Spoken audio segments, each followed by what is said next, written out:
All right, there we're ready to rock for another mock draft, this time from the 11th spot. So if you are indeed heading into a 12-team PPR league this month and you're in the 11th spot and you are hating your life, hopefully this will help you figure out what you want to do. I did do a mock draft using the Fantasy Pros live mock lobby. These are real people mocking with you for the 12 spot. And I think I came up with a pretty darn good team. Obviously, you're going to have, your own personal preferences and, how you approach drafts and all that. This is just the way I do it. And these are the guys I like. And this is how I would build a team for this year if I'm picking 11th. I don't think I have had a league yet where I have picked 11th. I think I've had some 12s and I have had some 10s, but no 11s this year. So my pick is in 8 picks. Obviously, there's the catch 22 of just seeing all these really good players fly off the draft board. But you can at least start formulating your plan, and you just know right off the bat a bunch of studs you just have no chance at getting, and that's fine.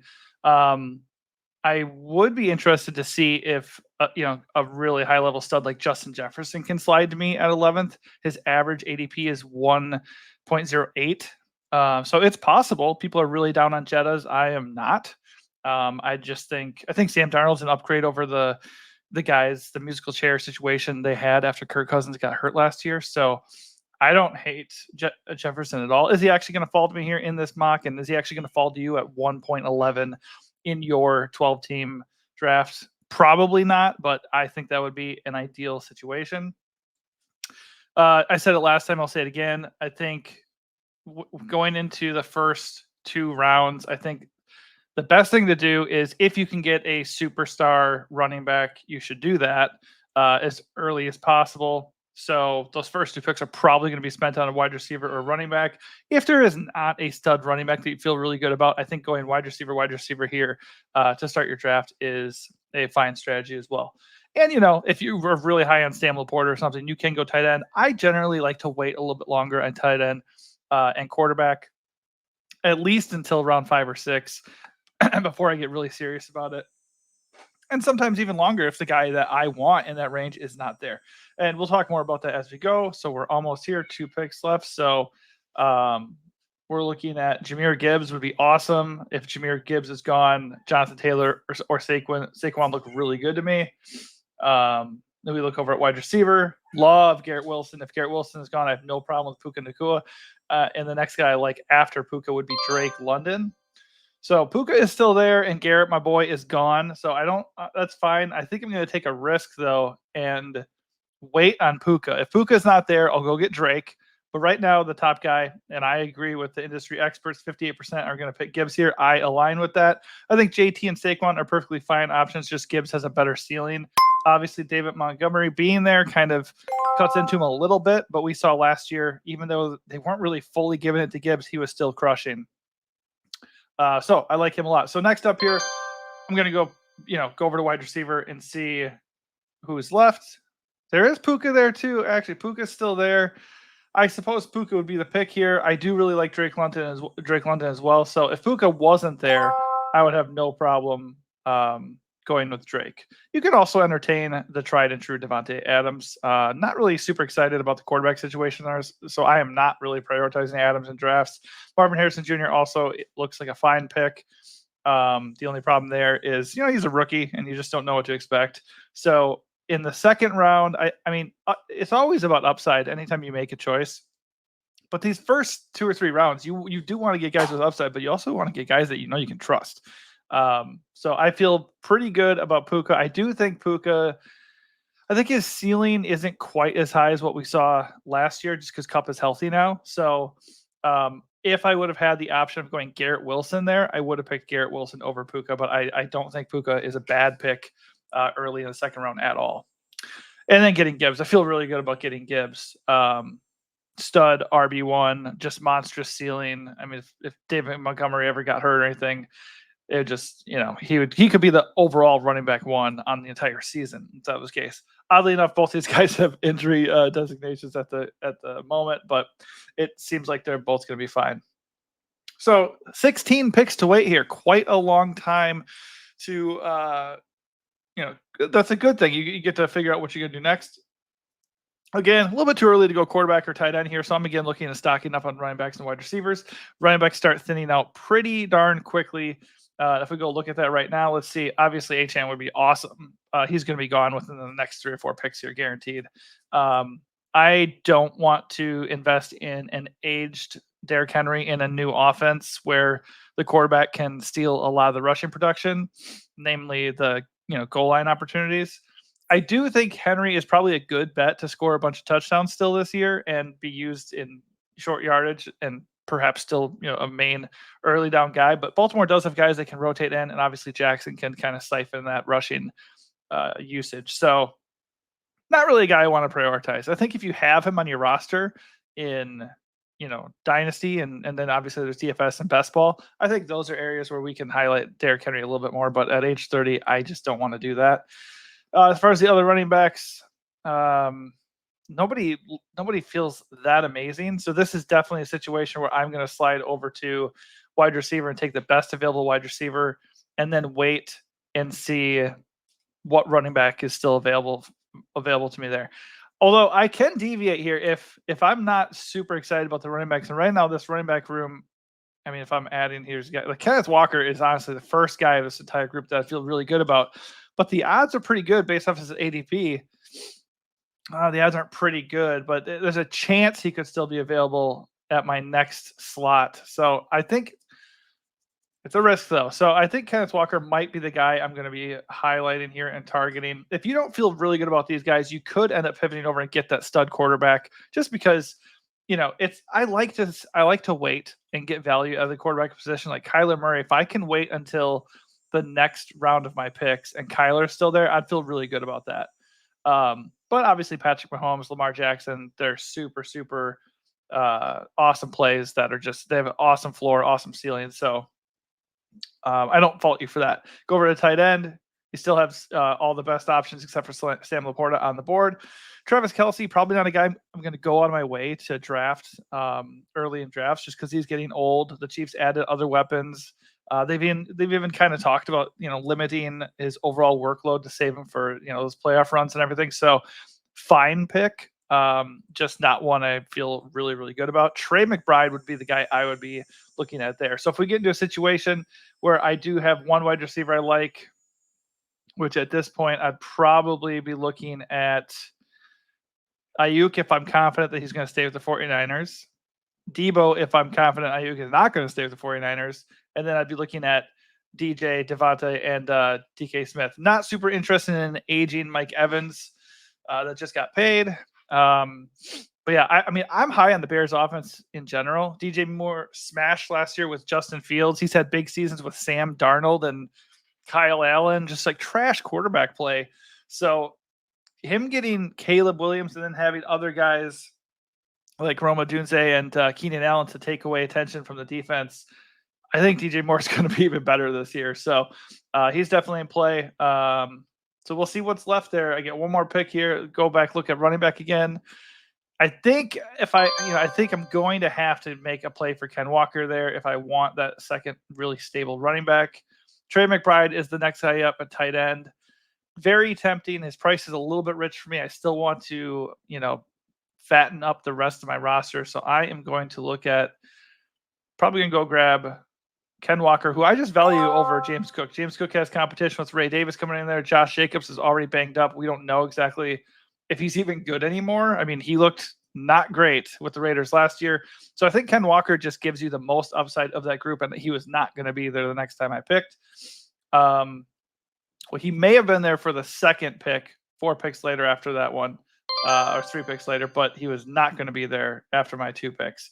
And then here, I'm just going to assume that Ayuk is staying with the 49ers. I don't love that he's doing this hold-in thing and there's a whole contract situation. He's missing time, but nobody there offers the efficiency and the upside that Ayuk does. You can make an argument for Devontae Smith and DK Metcalf. You certainly can talk about the volume Malik Neighbors is going to get, but is it good volume with Daniel Jones? I mean, Daniel Jones did not look good in preseason action so far, and when has he looked great consistently ever, right? So that is where my head is at with those picks, but I don't think you can go wrong. I mean, obviously from the 11 spot, though, you can be in disagreement as far as the exact picks, no problem there. But I think if you're going to wait on quarterback and tight end like I am, you get a really nice selection of running backs and wide receivers that you can roll with. So obviously in this league format, we have one extra flex spot. Since it is full PPR, I do try to value a wide receiver or tight end there, unless you can get a third like feature back. And at this point, is that even the case? You could argue it's Josh Jacobs. Joe Mixon looks to be a good value if he has the same role with Houston. Nothing guaranteed about that. James Conner, Stevenson, Aaron Jones, those guys are all fine. They're definitely okay RB2s. They're certainly good flex plays. I just don't think they have quite the upside or the floor that a really nice wide receiver would have. Like a Malik Neighbors, I would take his ceiling over all those guys in the flex. I don't mind T. Higgins. Zay Flowers should have increased target share, even with a healthy Mark Andrews back. So if we're looking at, Amari Cooper, even he still has a massive role. And are we betting on Jerry Jeudy to cut into his role in a big way? I don't really think so. So I think Amari Cooper is totally fine there. But at this point, I definitely would start considering moving over and seeing what's left at tight end. Trey McBride is still there, so I'm very, very interested in Trey McBride if he lasts the next 12 picks. But I don't think that's something you can plan for. I think he's going to be gone by the time I pick again. Go slide over at quarterback. Anthony Richardson has massive upside just because his crazy rushing floor. I don't trust him as a passer whatsoever. But just a really, really good ceiling. Definitely has the ability to finish as the overall QB1 on the year. Could say the same for Stroud, who is already a top 15 quarterback as a rookie, and now he gets Stephon Diggs on his roster, so he's fine too. I feel like Stroud is a little bit of an overpay though, and just based off of what is left out there, I'm going to continue to wait at quarterback. I'm going to load up on some guys who we still have some solid starting running backs available, and we still have some borderline elite wide receiver options. Pickens, Flowers, Rashee Rice, assuming he doesn't get suspended. Tank Dell, those guys are possible studs. Tank Dell had like 3 or 4 30-plus point fantasy games last year. Well, one of them just left. Zay Flowers gone. There goes Trey McBride. I don't mind Diggs being gone because that just makes me, not have to click his aging corpse of a name. Not that he can't play, but he seems much closer to washed than not. Dalton Kincaid just went off the board right after Trey McBride. I love Dalton Kincaid. A little bit strange to have him right next to McBride though in the mock, just because I feel like McBride's definitely the better pick. Round 5, early round 6 is about right for Kincaid, I guess. I think it's still a good price. It's just interesting that they went back to back right there for sure. Let's see what's left at tight end. Mark Andrews is still definitely viable. I would absolutely consider Mark Andrews here if he's still here after this pick. Watch it get sniped. Definitely possible. If Mark Andrews is there, that is a definite possibility just because he has the ability to finish as tight end 1 overall. So yeah, he's there. I'm definitely going to consider him. I think he looks like the best overall option when you compare him to the wide receivers. I don't have my tight end yet, so that's definitely something to consider. I could wait, and maybe at the next turn here, I could go after Kittle or Ferguson or Njoku, but I think I'm going to go grab Mark Andrews just because he was crushing last year before a random broken leg ruined his season. So all that's really stopping him from doing that again is Zay Flowers. That's not enough to deter me whatsoever. There is the presence of Isaiah Likely, who did do really well when Andrews was out, but I don't think Likely is going to come in and just turn a stud tight end to like a nobody. So he's still definitely somebody we can feel good about in our starting lineup. All right, so a wide receiver, McLaurin with rookie Jaden Daniels. I really like Jaden Daniels this year, so naturally, Scary Terry should have a shot at his best season ever. But when you're looking at floor and upside, I don't think he quite matches Tank Dell, who was probably the guy I'm going to pick here. I think you can go Stevenson, Najee. Any of these guys look fine, but Tank is just the best play that's available. So Tank Dell sliding in as my wide receiver 3 or flex, that feels pretty freaking awesome. No worries about that whatsoever. I just think every time you make a pick, you have to really balance, talent level, role, and just their floor and their ceiling, just like how likely is this guy to hit, especially when you're talking about like the first half of your draft, first 8 7 8 rounds. Are these picks going into my lineup, or the first guy off my bench, and are they super usable, and are they going to consistently come up and hit for me? That's what we need to ask ourselves. And looking at this lineup so far, I don't think you can say no to any of these guys. Gibbs, Ken Walker, Puka, Ayuk, Andrews, Tank. Nobody's going to disagree. This starting lineup is rock solid right now. The only thing you could say negative about this is Gibbs is like a little bit banged up at the moment, and Ayuk has the contract thing. I think the contract thing's going to figure itself out, and I don't think any of these injuries are actually serious. So if this was my lineup in a real league right now, I'd feel quite good. At this point, I have 3 wide receivers and I can rotate Dell in and do whatever I want. I think you can definitely go for that 4th wide receiver now, or you can go for that 3rd running back, or you could now at this point start to look at quarterback if you feel the urgent need. I don't really want Dak that badly. I think you can get the same type of production as Dak or Jordan Love, a couple rounds later. And the first guy I'm targeting here is going to be Jaden Daniels, just because his elite rushing floor. He's not going to be, necessarily without mistakes in his rookie season, but he's got a big arm. He's got a couple weapons that are underrated in Washington, and the guy can run. So rushing yards, rushing touchdowns are going to be there. If we like Kyler Murray, if we like Jalen Hurts, if we like Anthony Richardson, why don't we like Jaden Daniels? I can't, it doesn't compute for me. So I love Jaden Daniels. Every redraft I do, every dynasty draft I do, if I can get him without overpaying, I want to do it.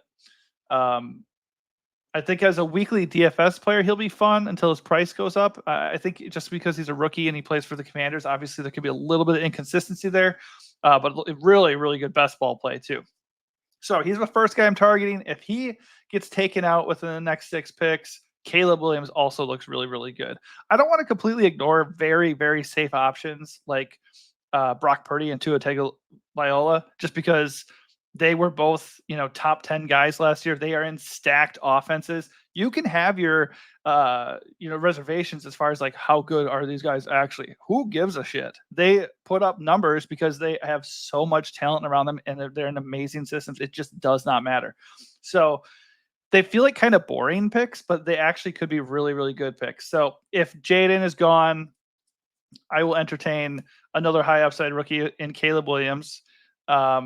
And if he is gone, or maybe if I'm just not feeling it, I think Purdy or Tua, if you wait another batch of rounds later, they could be totally rock solid and anchor, a stacked lineup where you just don't need to invest a premium pick and you still get a guy with top 10 potential. All right, so 1 pick away here. So we only have 2 running backs. So maybe go back over here and see what we can finagle at the running back spot. We're looking at kind of all the same dudes at this point. I do like Devin Singletary just because I think he's going to be the guy for the Giants until his tiny little body breaks down. So he's there. You have the Chase Brown versus Zach Moss debate. I prefer Brown, but not if he's going to be more expensive than Zach Moss. And obviously, we just don't know. We truly don't know. Jonathan Brooks is an awesome value pick. I'm curious how far we can go, before I really need to get serious about going and getting him. At quarterback is Jane Daniels there. He sure is. I don't know if I need to reach for him yet, though. I think I can wait another batch here and still get him. I think Dak and Love will come off before him. Running back, I'm not going to reach for it yet. I'm probably going to go for Jonathan Brooks in the next batch. So I think I'm going to reach for high upside rookie with a Doomsday because he's just awesome. And then if I go back and get Caleb later, that's totally fine too. Not really in the market to get a backup tight end. So here we could, again, go running back or wide receiver. Go back and look at the running back market for a second. I think I'm just going to, assuming he doesn't get chosen, I think I'm going to reach here for Jonathan Brooks. It is a mild reach. He is on the PUP list to start the year. He's coming off a torn ACL. But this is a really nice depth pick where I don't need him right away to start the season in my starting lineup. And when he does get healthy, I can, if everything works out, worst case, I'd only be looking at him for the flex or for a bye week fill-in. As long as you go address the running back room with another 1 or 2 picks, just because he's going to probably miss a few weeks and then takes a while to get up to speed, then I think it's fine to reach for that and just go for a really, really high upside play. People are scared of anybody with injury tags. People are scared with anybody who's gonna miss any time, whether it be suspension or injury or pupless, whatever it may be. I think we can exploit that by just taking on the risk, maybe even reaching slightly to make sure we can do it. Um, and then later in the year, we're gonna see the benefit. So now that I have that third running back, I do want to go back and get at least a fourth one just to kind of supplement the fact that Brooks is not going to be there at the start of the year for me. But I don't need to do that right away. I don't think anybody here stands out to the point where I have to take them over some really high upside wide receivers that still exist or the quarterback that I want. So is Jaden Daniels going to be there in 14 picks? I'm not super I'm not super confident in that. So I did take the risk there in taking Jonathan Brooks over Jaden Daniels because quarterback is so deep and there's so many guys that have the ability to get inside the top 10 this year. Trevor Lawrence is another guy with great value. Jared Goff is fine.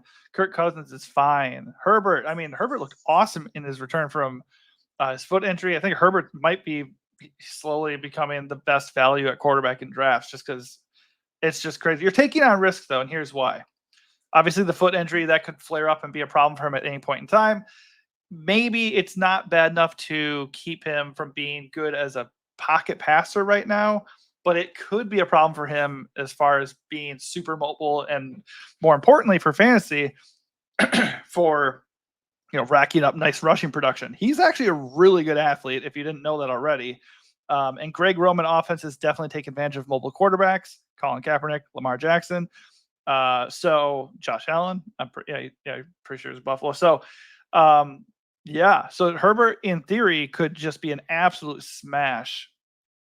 It's a risky play. And then obviously anytime you really highlight somebody late in drafts, like, oh, I'm going to wait until this point to go get Herbert or whoever it may be, you obviously risk going all that way in the draft and not getting that dude. So if you're going to do that, I would probably pull him off the board a round or two before his expected ADP.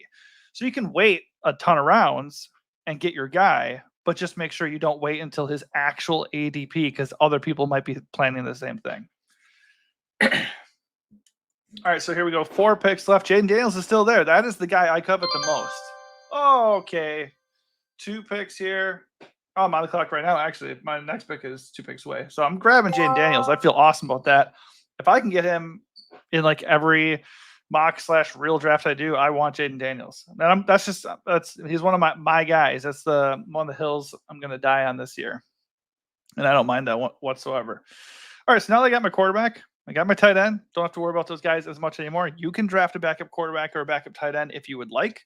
I think especially if you grab somebody with, any kind of injury risk or, somebody who's a friggin' rookie, you can make the argument that it's pretty important to get a second guy just in case. I mean, last year I had a redraft league where I drafted Anthony Richardson. That looked awesome for like 5 weeks, and then he was done for the year with a shoulder injury.